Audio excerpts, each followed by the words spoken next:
Я думаю, что со времен Второй мировой войны сегодня, как никогда раньше, взаимоотношения между Сербией и Россией являются актуальными и по-настоящему необходимыми друг другу, потому что перед лицом той агрессии, я бы сказал, которая сегодня существует, направленная не только конкретно против Сербии, но вообще против православного мира. Я в этом вижу более глобальную проблему.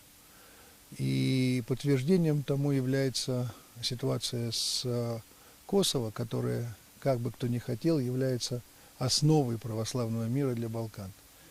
Думаю, что огромная и серьезнейшая опасность может заключаться в переделе мира сегодня в мирное время, изменение границ, которые может повлечь за собой серьезнейшие последствия, которых даже сейчас трудно предполагать, какими они могут быть.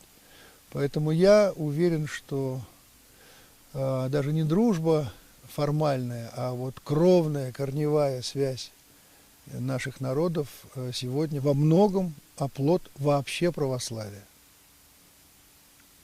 Dakle, prijateljstvo između Srba i Rusa je nešto što postoji kao nerazdvojni dio istog gena, rekao bi. To je antropološki rečeno isti narod koji je u stotinama godina u seobama zapravo razdvajao svoju kulturu i utoliko je to različito, ali suštinski je to isto.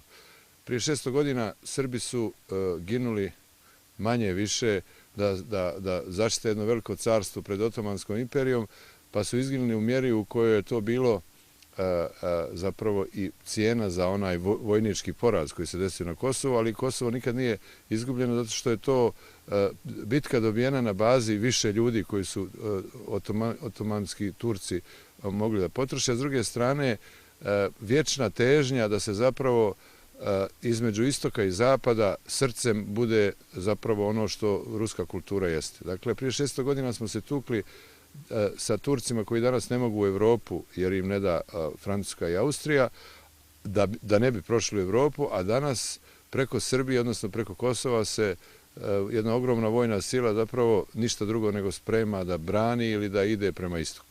Utoliko je naša pozicija teža kad su u pitanju Rusi i naša ljubav oba naroda, zato što zapravo mi stojimo kao jedna vrsta brane u jednoj autentičnoj pravoslavnoj kulturi. I u suštini je to zapravo u novije doba jedna od rekao bi, najranjivijih tačaka svijeta. Utoliko je približavanje, prvi put možda u istoriji kao realna tačka dvije ekonomije i dva naroda i dvije kulture, zapravo jedna od najznačajnijih stavki u istoriji srpskog naroda.